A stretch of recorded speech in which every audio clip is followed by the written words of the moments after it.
মাগো আজ রাধারানী আমার গোবিন্দের এত বড় ভক্ত যে করে গোবিন্দ একদিনই গিরি গোবর্ধন ধারণ করেছিলেন আর সেই করে রাধারানীর চরণ তলে বসে মান সাধনা করছে। যেই না রাধারানী মান লীলার কথা মনে পড়েছে অমনি গোবিন্দ আমার রাধারানীর চরণ তলে বসে মান সাধনা করছে। কেননা এর তিনটি বাসনা পূর্ণ ছিল। কি কি?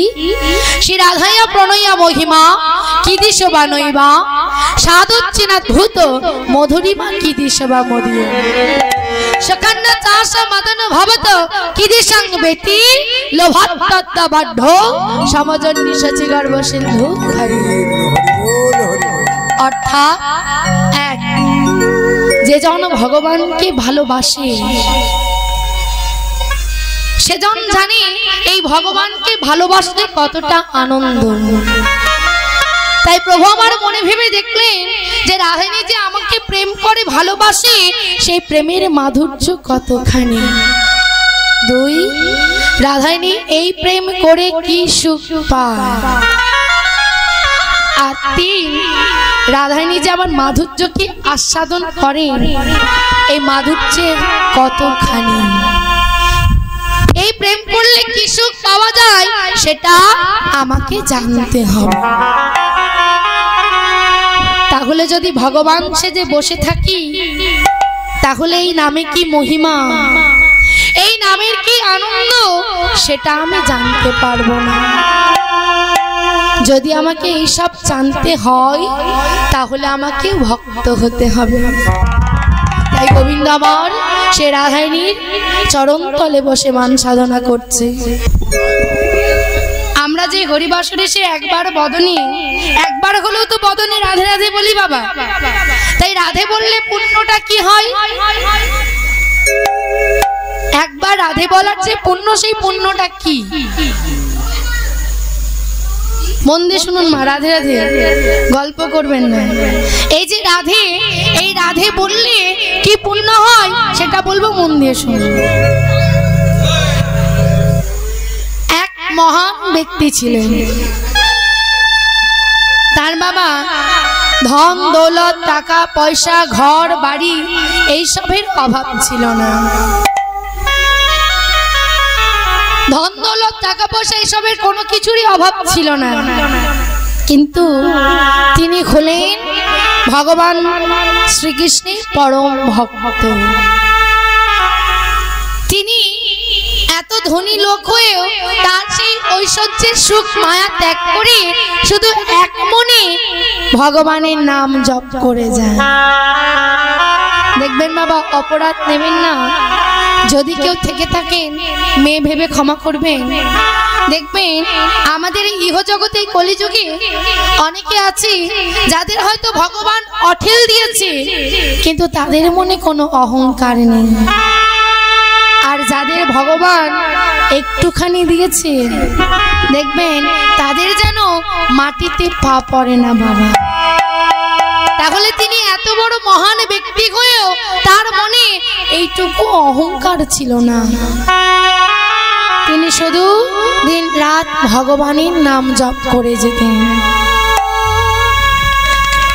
অবশেষে তার ঘরে জন্ম নিলেন এক পুত্র সন্তানের জন্ম হলো। দেখুন বাবা, ভগবানের কেমন লীলা, যার পিতা কিনা এত বড় ভক্ত তার সন্তান একবারও বদনে রাধা বলে না। একবারও রাধা বলে না। এবার পিতা মনে মনে ভাবছে, বলল, পুত্র তুমি কেন রাধা বলো না পুত্র? এই ভগবান ছাড়া আমাদের এই দুনিয়ায় আর কোনো কিছু নেই। আজই এত কিছু দিয়েছেন সবই তিনি দিয়েছেন। যদি আমরা তাকে ভুলে যাই তাহলে কি করে হবে বাবা? চলো আমার সাথে তুমিও ভগবানের নাম গাইবে, রাধে রাধে নাম জপ করবে। কিন্তু সেই পুত্র একবারও রাধে বলে না। এবার পিতা কি করেছে না পুত্রকে নিয়ে গেছে গুরুদেবের কাছে। গুরুদেবের কাছে গিয়ে নিয়ে বলল, গুরুদেব আমার পুত্র একবারের জন্য হলেও বদনে একটি বারও রাধা রাধা বলে না। যেই না গুরুদেবকে কথা বলেছে, গুরুদেব বলে কি ভক্ত, যার পিতা হলো এত বড় ভক্ত আর তার পুত্র ভক্ত না। তখন সেই পুত্র বলল, আচ্ছা গুরুদেব এই যে রাধে, এই রাধে বললে কি পুণ্য হয়, এই রাধে বললে কি ফল হয়, সেটা কি আপনি আমায় বলবেন? গুরুদেব বলল, শোনো ভক্ত, আজ তুমি যে একবারের জন্য হলো যে প্রশ্নটা রাধে রাধে বলে জিজ্ঞেস করলে, এই প্রশ্নের উত্তর তুমি একদিন পাবে। যেদিন তুমি তোমার আসল ঘরে যাবে ফিরে, সেই দিন তুমি তোমার এই প্রশ্নের উত্তর পেয়ে যাবে। তাই ধীরে ধীরে সেই পুত্র বাবা অসুখ হলো, এমন অসুখ হলো যে অসুখ আর সারল না। একদিন হঠাৎ করে গঙ্গা লাভ করলো। আমরা শুনেছি মৃত্যুর পর কোথায় যেতে হয়? জমালয়, তাই না? যেই না এবার জমালয়ে গেছে, যমরাজ বলছে, চিত্রগুপ্ত এবার তোমার ওই খাতাটা খুলে দেখো তো এই ব্যক্তি কতটা পুণ্য আর কতটা পাপ করেছে। যখন চিত্রগুপ্ত খাতা খুলে দেখছেন বাবা, দেখছেন সারা জীবন শুধু পাপ কাজ করে গেছে, শুধু একদিন ভুল করে বা ভুলবশত রাধে রাধে বলেছে। চিত্রগুপ্ত বলছে, যমরাজ এই ব্যক্তি সারা জীবনে একটাও পুণ্যের কাজ করেনি, শুধু একদিন ভুলবশত বদনে অর্থাৎ মুখে রাধে রাধে বলেছে। যমরাজ বলছে, আচ্ছা চিত্রগুপ্ত এই যে একবার রাধে বলেছে, এই রাধে বললে কি পুণ্য হয় সেটা কি তুমি জানো? আমার তো জানা নেই। চিত্রগুপ্ত বলল, না আমি জানি না। তাহলে এই প্রশ্নের উত্তর দিতে পারবে কি? এই প্রশ্নের উত্তর দিতে পারবে দেবরাজ ইন্দ্র। চলো আমরা দেবরাজ ইন্দ্রের কাছে যাই। তখন সেই ব্যক্তি বলল, না আমাকে যে আপনারা ওই টানা হেঁচড়া করে নিয়ে যাবেন তা তো হবে না। আমি যে রাধে বলেছি আমি জানি না কি পুণ্য হয়, আমি একটা দোষী, কিন্তু আমার সাথে তো আপনারাও দোষী। আপনারাও তো জানেন না যে রাধে বললে কি পুণ্য হয়। যদি আমাকে যেতে হয় তাহলে আপনাকে আমাকে কাঁধে চড়িয়ে নিয়ে যেতে হবে। যমরাজ মনে মনে ভাবছে, সত্যই তো, আমিও তো জানি না যে একবার রাধে বললে কি পুণ্য হয়, তাহলে আমিও দোষী। বেশ, আমি তোমায় আমার কাঁধে চড়িয়ে নিয়ে যাব। দেবরাজ ইন্দ্র ওই রাজ সিংহাসন থেকে দূর থেকে দেখতে পেল আর মনে মনে ভাবছে, বাবা এ কোন মহান ব্যক্তি আসছে রে, স্বয়ং যমরাজের কাঁধে চড়ে আসছে। এবার দেবরাজ ইন্দ্রের কাছে এসে দাঁড়িয়েছে, দাঁড়িয়ে বলছে, দেবরাজ ইন্দ্র এই ব্যক্তি সারা জীবনে একটাও পুণ্যের কাজ করেনি, শুধু একদিন ভুলবশত রাধে রাধে বলেছে। আপনি কি জানেন এই যে রাধে বললে কি পুণ্য হয়? দেবরাজ ইন্দ্র বলছে, না সে তো আমার জানা নেই। তাহলে বলতে পারবে কে? না বলতে পারবে একমাত্র সৃষ্টিকর্তা ব্রহ্মা। চলো আমরা সেই সৃষ্টিকর্তা ব্রহ্মার কাছে যাই। এবার সেই ব্যক্তি বলছে, না আমি ভাবে যাব না, যদি আমাকে যেতে হয় আপনাকেও কিন্তু কাঁধে নিতে হবে, কেননা আমার সাথে আপনিও কিন্তু দোষী। দেবরাজ ইন্দ্র মনে মনে ভাবছে সত্যই তো, আমিও তো জানি না। বেশ বেশ, চলো আমিও তোমাকে কাঁধে করে নিয়ে যাচ্ছি। এবার যমরাজ আর দেবরাজ ইন্দ্র দুজনের কাঁধে চড়ে সৃষ্টিকর্তা ব্রহ্মার কাছে যাচ্ছে। সৃষ্টিকর্তা ব্রহ্মা দূর থেকে দেখে ভাবছে, বাবা এ কোন মহান ব্যক্তি আসছে রে। দেবরাজ ইন্দ্র আর যমরাজের কাঁধে চড়ে আসছে, এ কোন মহান ব্যক্তি।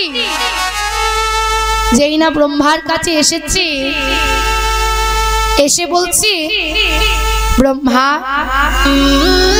এই যে ব্যক্তিকে দেখছেন না, ইনি সারা জীবন শুধু পাপ কাজ করেছেন, একটাও পুণ্যের কাজ করেননি। তবে একদিন ভুলবশত রাধে রাধে বলেছে। তাই এই যে রাধে বলেছে, এই রাধে বলার পুণ্য কি আপনি জানেন? বললো না, তা তো জানি না। তাহলে এই প্রশ্নের উত্তর দিতে পারবে কি? একমাত্র ভোলানাথ। বেশ, তাহলে চলো আমরা সেই ভোলানাথের কাছে যাই। তখন সেই ব্যক্তি বলল, না, যদি আমাকে যেতে হয় আপনাকেও আমাকে কাঁধে নিয়ে যেতে হবে। বেশ, তাই হোক। এবার দেবরাজ ইন্দ্র, যমরাজ আর সৃষ্টিকর্তা ব্রহ্মা এই তিনজনের কাঁধে চড়ে ভোলানাথের কাছে যাচ্ছে। ভোলানাথ আমার দূর থেকে দেখছি, বাবা এই কোন মহান ব্যক্তি। সৃষ্টিকর্তা ব্রহ্মা, দেবরাজ ইন্দ্র আর যমরাজ এই তিনজনের কাঁধে চড়ে আসছে। এবার এসে বলছে, ভোলানাথ এই যে ব্যক্তিকে দেখছেন না, এই ব্যক্তি সারা জীবনে একটাও পুণ্যের কাজ করেনি। শুধু একদিন ভুল করে ভুলবশত একবার বদনে রাধে রাধে বলেছে। আপনি কি জানেন এই রাধে বললে কি পুণ্য হয়? ভোলানাথ বলছে, না, এটা আমার জানা নেই। একদিন যে রাধে বলেছে, এই রাধে বললে কি পুণ্য হয়, কি ফল হয়, সেটা আমি বলতে পারবো না। তাহলে এই প্রশ্নের উত্তর দিতে পারবে কে? এই প্রশ্নের উত্তর দিতে পারবে একমাত্র ভগবান শ্রীকৃষ্ণ। হরি বল, হরি বল। বাবা তিনি হচ্ছেন অন্তর্যামী মা, তাই না? তিনি কিন্তু সব বুঝতে পারছেন, সব দেখতেও পাচ্ছেন। এবার সেই ব্যক্তি বলল, না, যদি আমাকে তার কাছেও যেতে হয় তাহলে আপনাকেও কিন্তু আমাকে কাঁধে করে নিয়ে যেতে হবে। বেশ, তাই হোক। এবার চারজনের কাঁধে চড়ে সেই ব্যক্তি যাচ্ছে। ভগবান তো সব বুঝতে পারছে বাবা, ভগবান হলো অন্তর্যামী। তিনি দেখছেন দূর থেকে আর মুচকি মুচকি হাসছেন। এবার তারা সকলে মিলে এসে বলছে, প্রভু এই ব্যক্তি সারা জীবনে একটাও পুণ্যের কাজ করেনি, শুধু একদিন ভুলবশত রাধে রাধে বলেছে। তা আপনি কি বলতে পারবেন এই রাধে বললে কি ফল হয়? গোবিন্দ বলছে, হ্যাঁ গো, এরপরেও আমাকে জিজ্ঞেস করছো যে ফল কি হয়? এখনো কি বুঝতে বাকি আছে যে রাধে বলার ফল কি? ওমা, ভগবান থাকেন বৈকুণ্ঠে। যোগী ঋষি মুনিরা যুগ যুগ ধরে তপস্যা করে ধ্যান করে ভগবানের দর্শন পাই না, ভগবানের চরণে ঠাঁই পাই না। আর যে কিনা সেই ব্যক্তি একবার ভুল করে রাধে বলেছেন, স্বয়ং বৈকুণ্ঠে ভগবানের চরণে ঠাঁই পেল নি। তাই হরি বল। কেমন ভাগ্য দেখুন যে চারজনের কাঁধে চড়ে ভগবানের দর্শন পেয়ে গেল। তাহলে আসুন সবাই মিলে একবার রাধার নামে জয়ধ্বনি দিয়ে বৃন্দাবন প্রবেশ করব। সবাই গো, রাধা রাধা রাধা। কি বলছি? রাধে রাধে জপ করতে হবে তো। ওমা, আজকে তো ওয়েদারটা একটু ঠান্ডা ঠান্ডা করে আছে না, তাই তো ঘুম পাবে। তাহলে কি করতে হবে? ঘুমগুলো ছাড়াতে গেলে জোরে জোরে জোরে জোরে কিন্তু উলুধ্বনি করতালি দিতে হবে, তাই তো? মনকে বলবো মন চলো একবার রাধা নামে জয়ধ্বনি দিতে দিতে যাই। চলো রে মন শ্রী বৃন্দাবন ধাম, চলো রে মন শ্রী বৃন্দাবন ধাম, रतेंगे राधे राधे नाम, मिलेंगे कुंज बिहारी। ओमा এইভাবে কেন গো? সবাই সবাই হবে তো?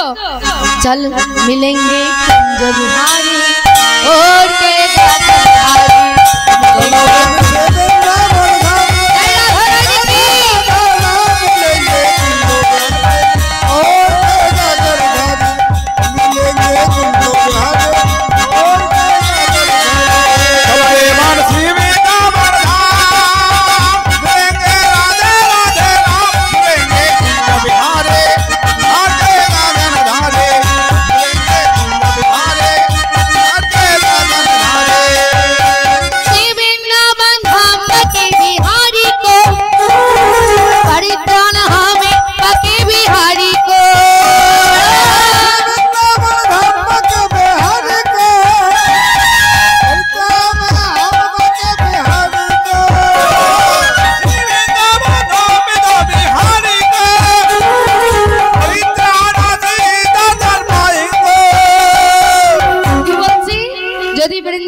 তাহলে বাকি বিহারী অর্থাৎ ভগবান শ্রীকৃষ্ণের দর্শন হবে, তাই না?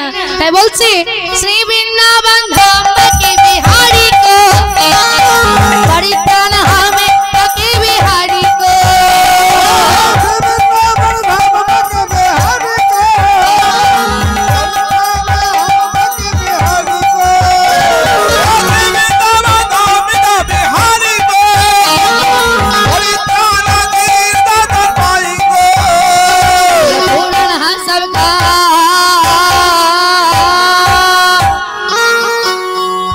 पूरन है सबका, रतेंगे राधे राधे नाम, मिलेंगे कुंज बिहारी और तेरा गलधारी, मिलेंगे कुंज बिहारी और तेरा गलधारी।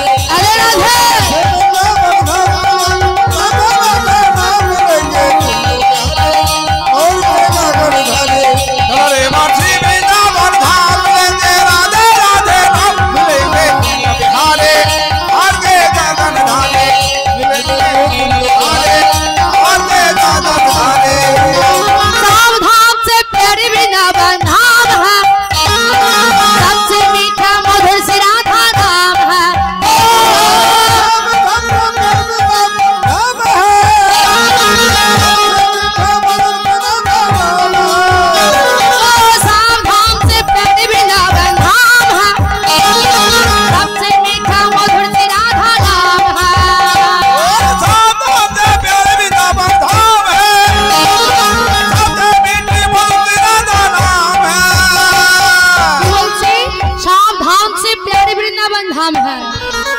सबथेके प्रिय धाम आछे ताहले होच्छे सेटा बृंदाबन धाम। और सबथेके जदि मिष्टि मधुर नाम आछे कोन नाम? दु अक्षरेर राधा नाम। जदि आमादेर एकबार भाग्य हय भगवानेर चरण पावार, सबाई मिले श्री बृंदाबन धाम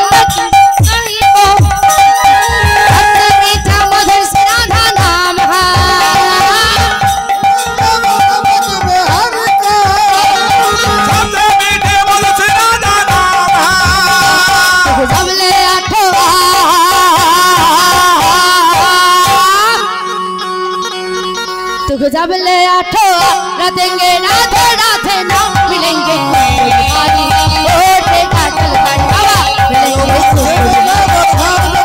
जय राधा रानी की।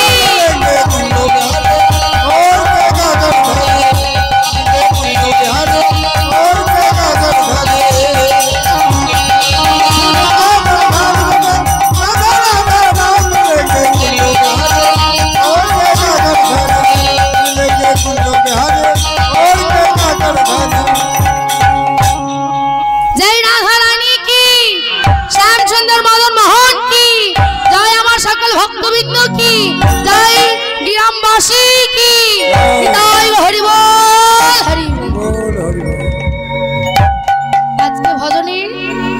আস্বাদনী বিষয়বস্তু হচ্ছে শ্রীমতী রাধারানীর দুর্জয় মান। শ্রীমতী রাধারানীর দুর্জয় মান। মাগো, এই মান আমাদের প্রত্যেকের বাড়িতে হয়, তাই না? কিন্তু গোবিন্দ প্রেমের সঙ্গে তুলনা করতে নেই বা করা হয় না, কিন্তু এই জাগতিক জগতের সঙ্গে তুলনা করে গোবিন্দ প্রেমের তুলনা করছে। এই রাধারানীর মান হয়েছিল কেন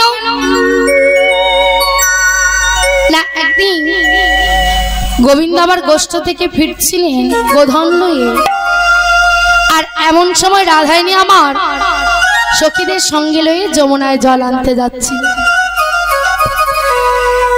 এবার যমুনায় জল আনতে যাওয়ার সময় পথের মধ্যে দেখা হয়ে গেল, কিন্তু কোনো কথা হলো না। সঙ্গে আছে গুরুজন দাদা বলা, তাই কেশি স্পর্শ করে বলল, গো রাধে, আজ তুমি কেশর কুঞ্জে গিয়ে বাসর সাজাও।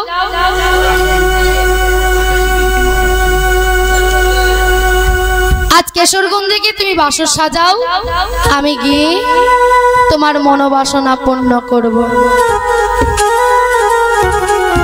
রাধারানী আমার জল নিয়ে এসে সবার উপলক্ষে কেশর কুঞ্জটা সাজালেন। মনোমতো করে কুঞ্জ সাজিয়ে চন্দন ঘষলেন, দীপ জ্বাললেন, ধূপ জ্বাললেন। মনোমতো করে কুঞ্জ সাজিয়ে গোবিন্দের আশা পথ পানি চেয়ে বসে আছে। আর গোবিন্দের আরেক ভক্ত, নাম তার চন্দ্রাবলী, তার সখী পদ্মার কাছে কেঁদে কেঁদে বলছে, পদ্মা, আজ আমি এমনই হতভাগিনী, গোবিন্দ নীতি প্রতিদিন আমার কুঞ্জের পাশ হয়ে রাধার কুঞ্জে চলে যান, কিন্তু আমি কোনোদিনও গোবিন্দ কৃপা পেলাম না। পদ্মারে, আজ আমার এমন কপাল পোড়া যে আমার কোনোদিনও গোবিন্দ কৃপা হলো না। পদ্মা বলল, রে চন্দা, তুই মন খারাপ করিস না, যেমন করেই হোক আমি তোর কুঞ্জে গোবিন্দকে নিয়ে আসবই আসব। যথাসময় আমার গোবিন্দ চলে আসছেন। মা, গোবিন্দের চরণে বাবা বাঁধা ছিল নূপুর, আর পদ্মা একটা বৃক্ষের অন্তরালে গিয়ে লুকিয়ে দাঁড়িয়ে আছে। আর এদিকে যেই না গোবিন্দ এসেছে, যেই না পদ্মা নূপুরের ধ্বনি শ্রবণ করেছি, অমনি পদ্মা বাহু প্রসারিত করে গোবিন্দকে জড়িয়ে ধরেছে। এবার জড়িয়ে ধরে চন্দ্রাকে ডাকছে, চন্দ্রা, চন্দ্রা, চন্দ্রা, ছুটে আয় চন্দ্রা, আজ অধরা ধরা পড়েছে চন্দ্রা। চন্দ্রা বলে নয়ন জলে ভাসতে ভাসতে ছুটে আসছে, এসে গোবিন্দকে নিজ কুঞ্জে নিয়ে যাচ্ছে। গোবিন্দ বলছে, চন্দ্রা, আজ তুমি আমায় বিদায় দাও চন্দ্রা, আমি কথা দিচ্ছি কাল আমি তোমার কুঞ্জে আসবো, কিন্তু আজ তুমি আমায় যেতে দাও। ওমা, যদি কেউ গোবিন্দ ধনে একবার পাই বাবা, তাহলে কি আর ভগবানকে কেউ ছাড়তে চায়? ভগবানকে কেউ ছাড়তে চায় না। যে একবার গোবিন্দকে পেয়েছে সে কি আর ছাড়তে চাইবে গো? কি করেছে? কোনো কথা না শুনে চন্দ্রাবলী গোবিন্দকে নিজ কুঞ্জে নিয়ে গেছে। সারা রাত্রি জেগে গোবিন্দ ধনে হৃদয় লয়ে গোবিন্দ সেবা করছে। এবার ভোরবেলায় গোবিন্দ ধনে হৃদয় লয়ে চন্দ্রাবলী না জানি কখন ঘুমিয়ে পড়েছে, বুঝতে পারে। যেই না ঘুমিয়ে পড়েছে অমনি গোবিন্দ আমার সেই চন্দ্রাবলীর কুঞ্জ থেকে রাধার কুঞ্জে চলে এসেছে। বল হরি বল।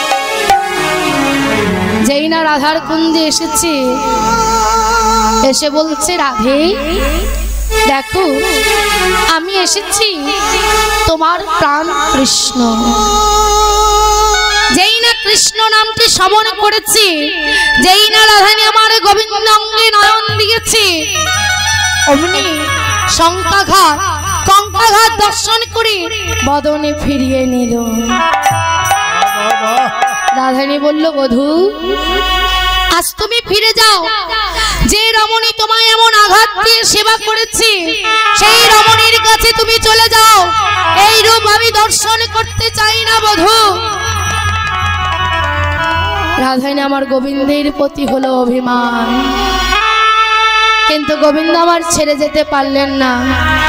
আজ সেই অবস্থাটি কেমন গো না, রাধা বিনোদিনী মানে হইল বিনোদিনী মানে হইল বিনোদিনী মানে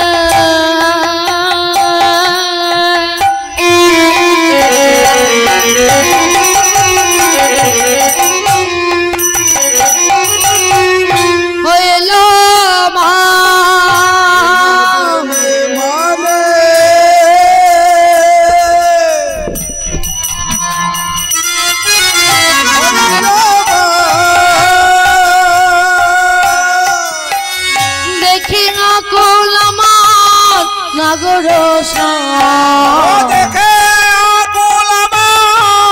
নাগর বিনোদিনী মনে হইল দেখে নাগর বিনোদিনী মানে হইল দেখে নাগর বলিয়া কোল হলো দেখি আকুল হলো আকুল হলো দেখি আকুল হলো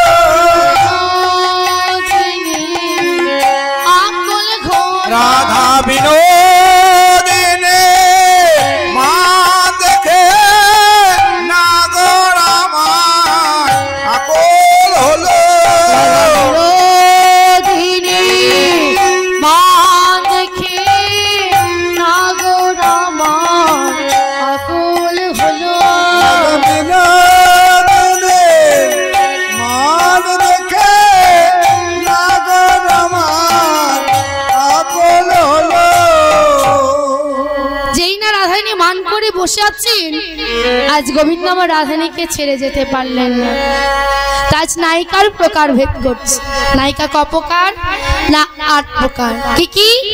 অভিসারিকা, বাসক সজ্জিকা, উৎকণ্ঠিতা, বিপ্লবধা, খণ্ডিতা, কলহন্তরিতা, স্বাধীন ভক্তিকা ও পোষিত ভক্তিকা।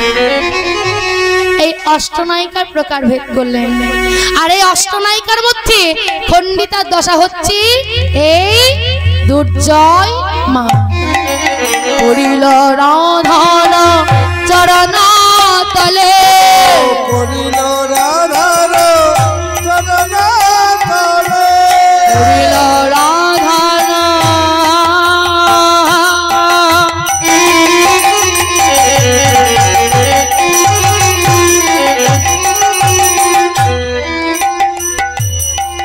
চরণ তলে পড়িল রাধার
কত বড় ভক্ত দেখুন, যে রাধারানী মান করে বসে আছে, গোবিন্দ আমার সেই চরণ তলে মান সাধনা করছে। যদি আমরা তার মতো ভক্ত যদিও হতে পারবো না, কিন্তু যদি কৃপা করে একটুখানিও হতে পারি, যদি ভগবানের কৃপা হয়। ওমা বললেন, যদি কোনো ব্যক্তি 100 বছর বেঁচে থাকে কিন্তু ভগবানের নাম গুণগান করে না বাবা, তাহলে 100 বছরও কিন্তু তার মরার সময়। আর যদি কোনো ব্যক্তি 50 বছর বেঁচে থাকে কিন্তু ভগবানের নাম করেছেন, এই দেহটাকে পবিত্র করেছেন, তাহলে তার মরে গিয়েও 100 বছর বাঁচার সমান হবে। আমরা তো সকলে দেহ পবিত্র করতে পারি না বাবা। এই দেহটাকে পবিত্র করতে গেলে আমাদের সৎগুরু চরণ আশ্রয় করতে হবে, সৎসঙ্গ করতে হবে। যদি আমরা এই দেহটাকে পবিত্র না করতে পারি, তাহলে যেদিন আমরা শেষের দিনে যাব, সেদিন আমাদের এই দেহটাকে ওই শিগালে পুকুরেও ছুঁয়ে দেখবে না বাবা। যদি আমার এই সাদের দেহটার উপর অহংকার করে সারাটা জীবন পার করে দিলাম মা, যদি এই হরিবাসরে এসে ভগবানের নাম শ্রবণ না করে যদি উঠে চলে যায়, তাহলে যদি আমরা এই দেহটাকে পবিত্রই না করতে পারলাম, কিসের এই মানব জন্ম পাওয়া? কিসের জন্য এই সাধের মানব জন্ম পেলাম? যার জন্য মানব জন্ম পেলাম তাকেও তো কেউ আমরা মনে রাখলাম না গো। বৈষ্ণব পদকথা বলছে, জীব নিত্য কৃষ্ণ দাস তাহা ভুলে গেলাম, সেই কারণে মায়া পিতাসী জীবের গলাতে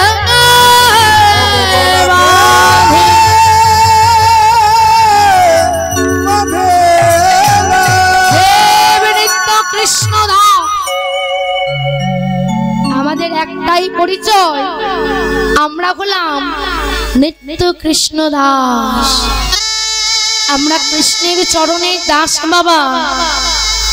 এই কৃষ্ণের চরণের দাস হয়েও যদি একবার আমরা ভগবানের নাম না করি, যদি একবার বদনে অর্থাৎ মুখে কৃষ্ণ নাম না করি, যদি এই কানে একবার ভগবানের নাম শ্রবণ না করি, কিসের এই মানব জন্ম পাওয়া?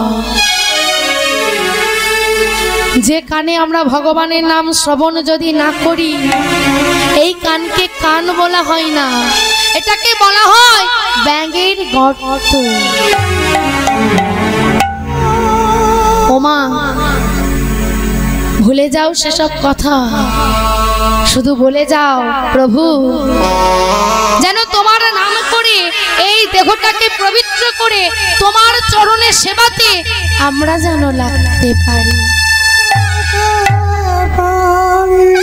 ভগবান জীব শিক্ষা দেওয়ার জন্য, বিশেষ করে অর্জুনকে শিক্ষা দেওয়ার জন্য একটা শিগাল রূপ ধারণ করে অর্জুনের জ্ঞান চক্ষু খুলে দিলেন। ভগবানের এমনই ইচ্ছা বাবা। ভগবান কোনো ভক্তকে আপন না করে থাকতে পারেন না। যদি কোনো ভক্ত ভুল করে যদি নিজে ভগবানের কাছে দোষ স্বীকার করে মাথা নত করেন, ভগবান সেই ভক্তকে নিশ্চয়ই গ্রহণ করেন। আজ ভগবান সেই অর্জুনের রথের সারথি হয়েছে। যখন যুদ্ধের পর রক্তারক্তি হয়েছিল, যুদ্ধে সারা সর্বাঙ্গে অর্জুনের রক্তের দাগ লেগেছিল, তাই সখাকে বলেছিল, সখা চলো, অনেক তো যুদ্ধ হলো, রক্তারক্তি তো অনেক হলো, চলো এবার একটু গঙ্গায় স্নান করে এই দেহটা একটু পবিত্র করে আসি। কেননা এই দেহটা আমার অপবিত্র হয়ে গেছে। দেহটা যদি পবিত্র করতে হয় তাহলে চলো ওই গঙ্গায় স্নান করে আমরা এই দেহটাকে পবিত্র করে আসি। ভগবান সেই অর্জুনের রথটা নিয়ে যেই না গঙ্গার তীরে এসে দাঁড়িয়েছে, অর্জুন আমার সেই রথ থেকে দেখতে পেল, দূর থেকে দেখতে পেল বাবা একটা মৃতদেহ গঙ্গার জলে ভাসতে ভাসতে আসছে। আর এদিকে একটা শিগাল, রোগা পটকা শিগাল ক্ষুধার্থের জ্বালায় যমুনা গঙ্গার জলে ঝাঁপ দিয়ে সেই মৃতদেহটাকে কোন রকমে টানতে টানতে তীরে নিয়ে এসেছে। যেই না তীরে নিয়ে এসেছে, আবার একটু পরে অর্জুন দেখতে পেল এত কষ্ট করে শিগলটা মৃতদেহটাকে টেনে টেনে তুলে নিয়ে এলো, কিন্তু কিছুক্ষণ পর আবার শিগালটা টানতে টানতে ওই মৃতদেহটাকে গঙ্গার জলে ভাসিয়ে দিল।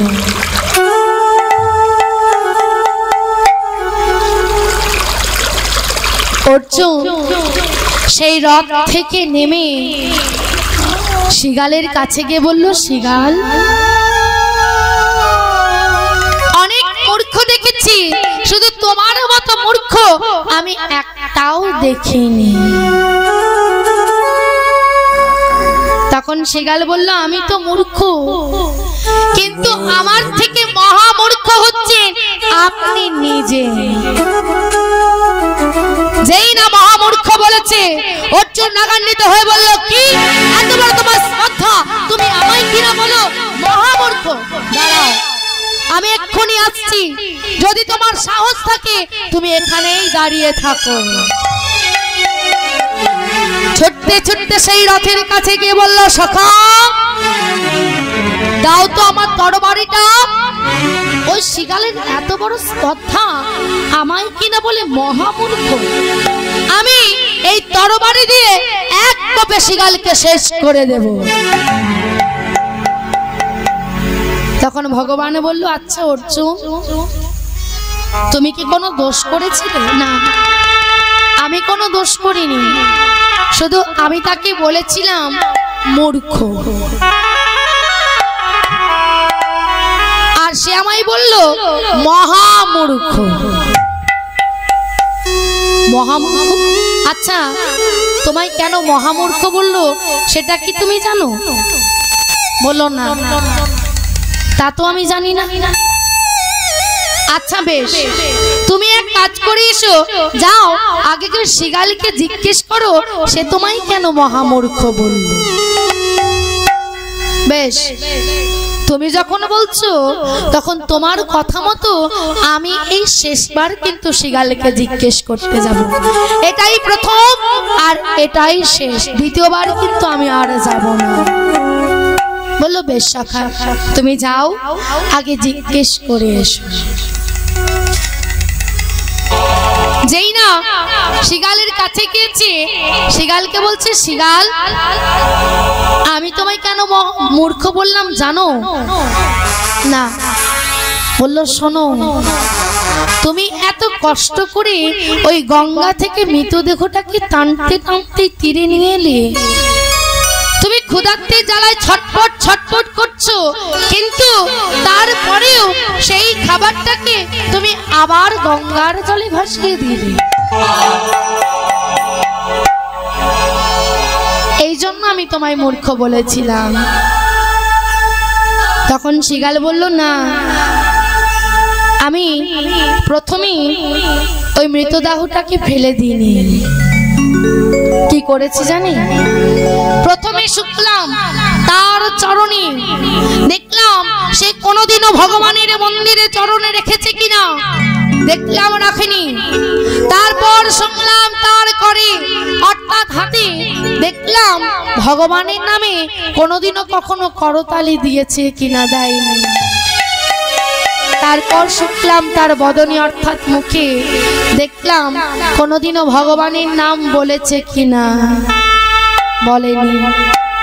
তারপর শুনলাম তার কর্ণে অর্থাৎ কানে, দেখলাম কখনো কোনোদিন ভগবানের নাম শ্রবণ করেছে কিনা, করেনি। তারপর শুনলাম তার হৃদয়ে, দেখলাম কোনোদিনও কখনো কোনো ভক্তকে আলিঙ্গন করেছে কিনা, করেনি। তারপর তাকে ফেলে দিলাম। কেন জানেন না? যে নিজে এখনো নিজের দেহটাকে পবিত্র করতে পারেনি, আর যদি আমি তাকে গ্রহণ করি তার সাথে, সে তো অপবিত্র, তার সাথে আমার এই দেহটাও অপবিত্র হয়ে যাবে। তাই গো হরি বল, তাই আমি তাকে গ্রহণ করিনি। আর আপনাকে কেন মহামূর্খ বললাম জানেন? যার পাদপদ্ম থেকে হলো গঙ্গার উৎপত্তি, সে রইল আপনার রথের সারথি হয়ে, আর আপনি কিনা এসেছেন গঙ্গায় স্নান করতে। তাহলে আমার থেকে আপনি মহামূর্খ হলেন না? অর্জুনের তখন বুঝতে বাকি রইল না বাবা। ছুটতে ছুটতে সেই ভগবানের কাছে গিয়ে বলল, প্রভু আমি না বুঝে বড় ভুল করেছি, আপনি আমায় কৃপা করে আপনার চরণ তলে আমায় ঠাঁই দিন। ভগবান বলল, বেশ অর্জুন, আমি তোমায় ক্ষমা করলাম, আমার চরণ তলে আমি তোমায় ঠাঁই দিলাম। তাহলে মা, যদি আমাদের এই দেহটাকে পবিত্র করতে হয়, যদি ভগবানের নাম শ্রবণ না করি, যদি গুরু দীক্ষা, গুরু সৎসঙ্গ না করি, গুরু সঙ্গ না করি, তাহলে কোনোদিনই আমরা ভগবানের কৃপা পাবো না। আর এই দেহটা পবিত্র না হলে শেষের দিনে শিগালি কুকুরেও আমাদের এই দেহটা স্পর্শ করে দেখবেন না। তাই রাধারানী আমার এত বড় ভক্ত যে গোবিন্দ আমার রাধারানীর চরণতলে বসে মান সাধনা করছেন, আর রাধারানী তার দিকে বিমুখ হয়ে ফিরে বসে আছে। আবার কি বলছে গো? বলে মুখেতে বলয়ে হারায় হারায়, হারায় হারায়, মুখেতে বলয়ে হারায় হারায়, মুখেতে বলয়ে হারায় হারায়, বৃন্দাবনে আর কেহ নাই, বৃন্দাবনে আর কেহ নাই, বৃন্দাবনে আর কেহ নাই, বৃন্দাবনে আর কেহ নাই, বলি কেহ নাই, কেহ নাই, কেহ নাই, কেহ নাই, কেহ নাই, কেহ নাই, বলি কেহ নাই, কেহ নাই, বৃন্দাবনে কেহ নাই, কেহ নাই, বৃন্দাবনে কেহ নাই, কেহ নাই, শপথ করে বলতে পারি বৃন্দাবনে কেহ নাই, কেহ নাই, বলতে পারে বৃন্দাবনে কেহ নাই। ওমা এটা কি বৃন্দাবন বলে মানাচ্ছে বাবা? এখানে হরিবাসর হয়েছে, এটা মানাচ্ছে? আপনারাই বলুন, আমার বলা দরকার। আপনার মানাচ্ছে? মানাচ্ছে? ওই মা বলছে মানাচ্ছে, মানাচ্ছে বাবা, আপনারাই বলুন। একটু ফাঁকা ফাঁকা লাগছে, তাই না? ঠিক বলেছে, এটা হরিবাসর বলে মানাচ্ছে না মা। বলেছেন এই হরিবাসরে যদি উলুধ্বনি, তাতে আবার একটু ঠান্ডা ওয়েদার করে আছে, যেই না হাওয়াটা দিচ্ছে মারা ভাবছে বাবা আজকাল হরিনাম শুনে কাজ নেই, বাড়ি যায় একটু ঘুমাই গিয়ে শুয়ে আরাম লাগবে। ভগবানের নাম শুনে আর কি হবে? না খাওয়া জুটবে না পেট ভরবে, তাই না? আচ্ছা ভগবানের নাম না শুনলে কেউ হবে না, তাই না? ভগবানের নাম শুনতে কেউ চাই না, তাই তো? দেখবেন যদি এখানে কোনো একটা অর্কেস্ট্রা বা বাউল গান হয় বাবা, তাহলে দেখবেন এখানে এইটুকু জায়গার মধ্যে বসার লোক হবে না, জায়গা হবে না, তাই না? কুতকুতি হবে, যেহেতু ভগবানের নাম হয়েছে। যেই না ভগবানের নাম হচ্ছে, তবে হ্যাঁ এখানে আপনাদের গ্রামে সত্যি এসে আমার বড় ভালো লাগছে। কেননা এখানে এত সুন্দর আমি ভক্ত পেয়েছি, এত ভালোবাসা, এত আন্তরিকতা দেখে সত্যি আমার নিজের খুব ভালো লেগেছে। আমি এখানটা সত্যি জানি না আবার কখনো যদি আসতে পারি, যদি আপনাদের কৃপা হয় নিশ্চয়ই ভালো লাগবে, কিন্তু এখান থেকে যেদিন যাব সেদিন বড় মন খারাপ লাগবে, কেননা এত সুন্দর জায়গা ছেড়ে যেতে মন চায় না। তাহলে আসুন এটাকে যদি ভালো ফাঁকাটাকে যদি বন্ধ করতে হয় কি করতে হবে? উলুধ্বনি হরিধ্বনি। মারা তো উলুধ্বনি হরিধ্বনি দিতে জানে না, জানে জানে ওই যতই বলো আর উলুধ্বনি হরিধ্বনি দেব না, তাই না? ওই যত বলছে বলে যাক, আমরা এক কানে শুনবো এক কানে বের করবো। ওমা সবাই গো সবাই, যদি আপনারা উৎসাহ না দেন আমার কিন্তু গাইতে ভালো লাগবে না, আপনারও শুনতেও ভালো লাগবে না। যদি মাঝে মাঝে একটু করে উলুধ্বনি হরিধ্বনি হয় তাহলে আমাদেরও গাইতে ভালো লাগবে আর ভালো লাগবে, শুনতেও ভালো লাগবে। সবাই মিলে গো সবাই, সবাই মিলে গো হবে তো? তাহলে তাহলে দেখুন এই যে আমাদের চারটি যুগ, কি কি? সত্য, তেতা, দাপর, কলি। চারটি যুগে চারটি অবতার হয়ে এসেছেন। কি? সত্যতে নারায়ণ, তেতাতে রাম, দাপরে কৃষ্ণ আর কলিতে গৌরাঙ্গ মহাপ্রভু। হরি বল হরি বল।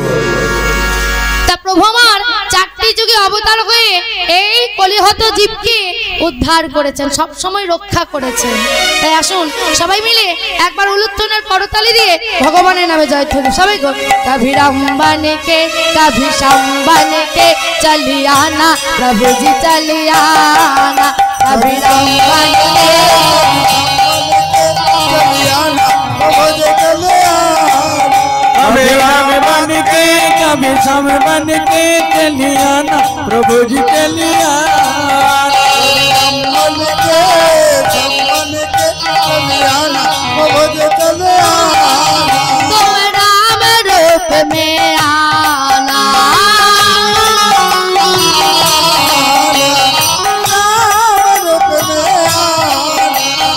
কি বলছি প্রভু তুমি কখনোই কলিহত জীবকে রামরূপ অবতার করে এই কলির জীবকে উদ্ধার করেছো। তুম রাম রূপ মে আনা, रूप में आना, तुम राम रूप में आना, रूप में आना, धनुष हाथ लेके सीता साथ लेके चलियाना प्रभु जी चलियाना,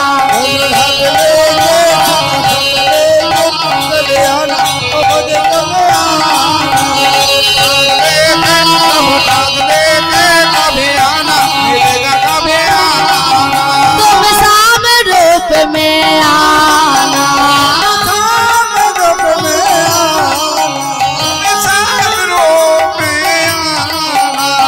প্রভু কখনো তুমি আবার শাম অবতার হয়ে ভগবান শ্রীকৃষ্ণ রূপে আমাদের এই কলিহত জীবকে উদ্ধার করেছো।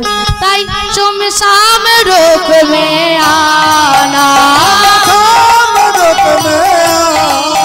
तुम शाम रूप में आना, लेके तेरा साथ लेके चलियाना प्रभु जी चलियाना।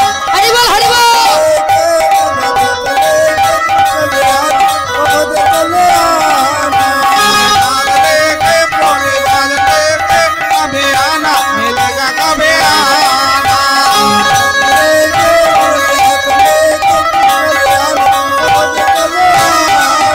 तुम शिव रूप में आना, तुम शिव रूप में आना। আবার কখনো ভোলানাথ রূপে এসে এই কলির হত জীবকে উদ্ধার করেছে। কখন না যখন কালিরাগে বিষ উগারে দিয়েছিল কালিদগে, ভোলানাথ আমার সেই বিষ পান করে আমাদের এই কলিহত জীবকে উদ্ধার করেছে। দেখবেন ভোলানাথের আরেক নাম হচ্ছে নীলকণ্ঠ। কেন না বিষ পান করার পরে কণ্ঠটা নীল হয়ে গেছিল। তাই তুমি শিব রূপ মে আনা,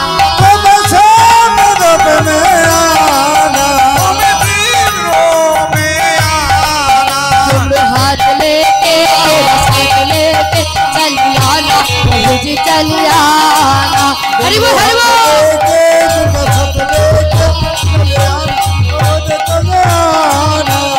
साथ लेके दोनों साथ लेके कभी आना मिलेगा कभी आना, हाथ लेके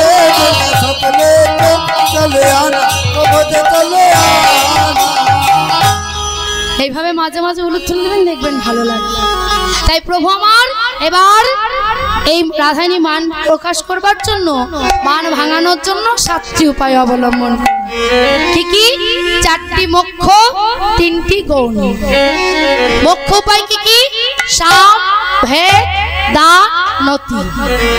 আর গৌণ উপায় হচ্ছে ক্রিয়া, উপেক্ষা, রসন। তা গোবিন্দ আমার প্রথমে সামনীতি অবলম্বন করলেন। আচ্ছা, সাম কাহাকে বলে? প্রিয় বাক্য রচনং যুক্ত তত সাম গীয়তে। প্রিয় কথা অর্থাৎ মিষ্টি মিষ্টি কথা বলে মানিনীর মান ভাঙাকে বলে সাম। দেখবেন মা, আমাদের ইহজগতে প্রত্যেকের বাড়িতে মান হয়, তাই না?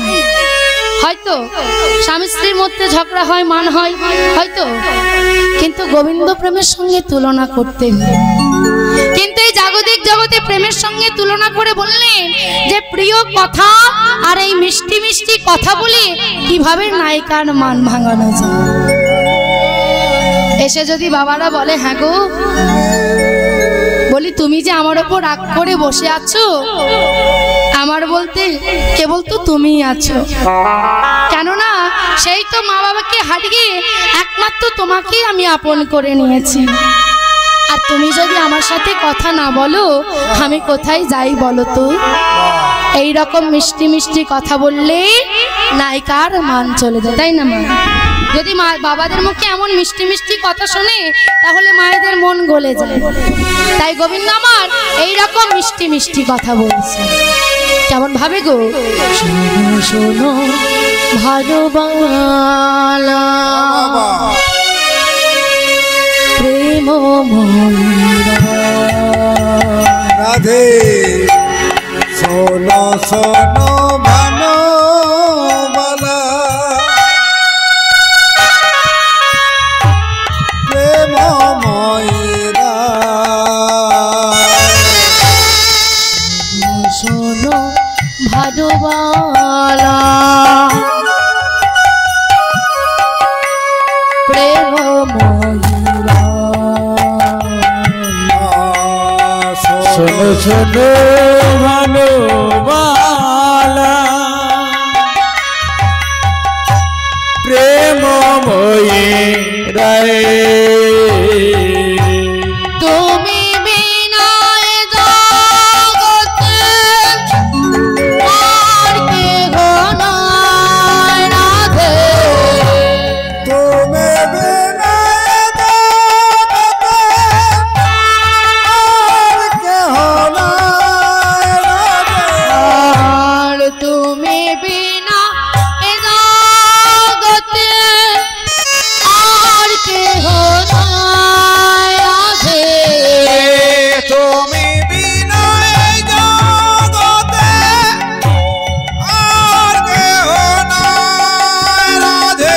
আমি শপথ করে বলিতে পারি, আমি শপথ করে বলিতে পারি, শপথ করে বলিতে পারি, আমি শপথ করে বলিতে পারি, ওই তুমি ছাড়া আমার আর কেহ নাই। শপথ করে বলিতে পারি, তুমি ছাড়া আমার বলিতে হয়, শপথ করে বলিতে পারি। ওগো রাধে, আজ আমি শপথ করে বলতে পারি, তুমি ছাড়াই বৃন্দাবনে আমার আর কেউ নেই রাধে। আজ যদি তুমি আমায় কৃপা করে তোমার চরণ তলে ঠাঁই না দাও, তাহলে বৃন্দাবনে আমায় আর কেউ ঠাঁই দেবে না রাধে। তুমি ছাড়া তো আমার আর কেউ নেই। তুমি মোর জপ, তুমি মোর রাধে, তুমি মোর দাবত, তুমি মোর মোর তুমি তুমি মোর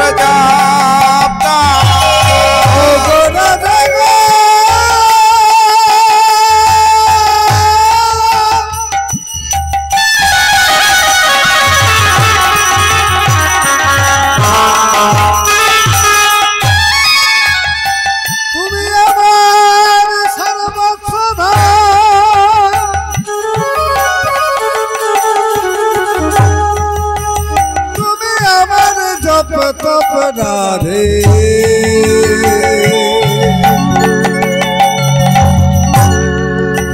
তুমি ছাড়া আমি আর কিছু জানি না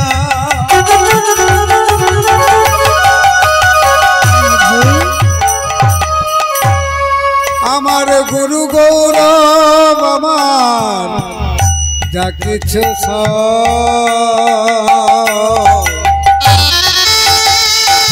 সব তুমি ও গো রাধে তুমি মোর তুমি মোর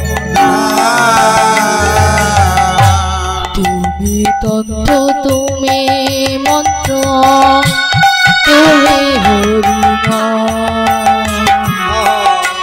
তুমি তন্ত্র তুমি মন্ত্র তুমি হরি নাম রাধে তোমার নাম ধরে যদি বাঁশরি বাজাও। তোমার নাম ধরে যদি বাঁশরি বাজা সকল ভুলিয়া সবে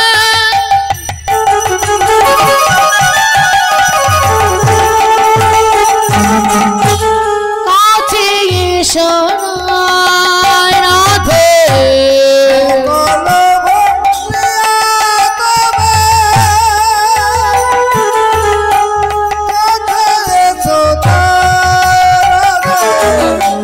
সকল ভুলিয়া সবে কাছে এসো রাধে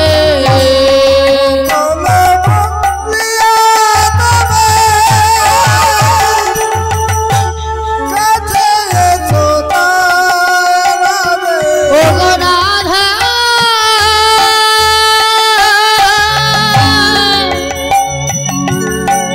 লোকে বলে আমার বাঁশির গানে নাকি যমুনা উদান পবনের গতিরোধ হয় কুল কামিনী কুল ত্যাগ করে ফিরে আসে পাষাণ গলে জল হয় ময়ূর পেখম তুলে নৃত্য করে আমি বলি কি জানো রাধে বলে কেবল তোমার নামের গুণে আরে কেবল তোমার নামের গুণে তোমার নামের গুণে আরে নামে বাঁশি বাজাই বলে কেবল তোমার নামের গুণে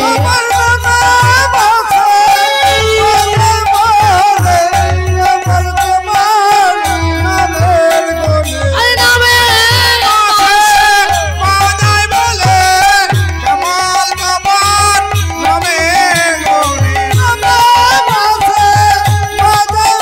বলে শোনো গো গো রাধে ওই হরি বল হরি বল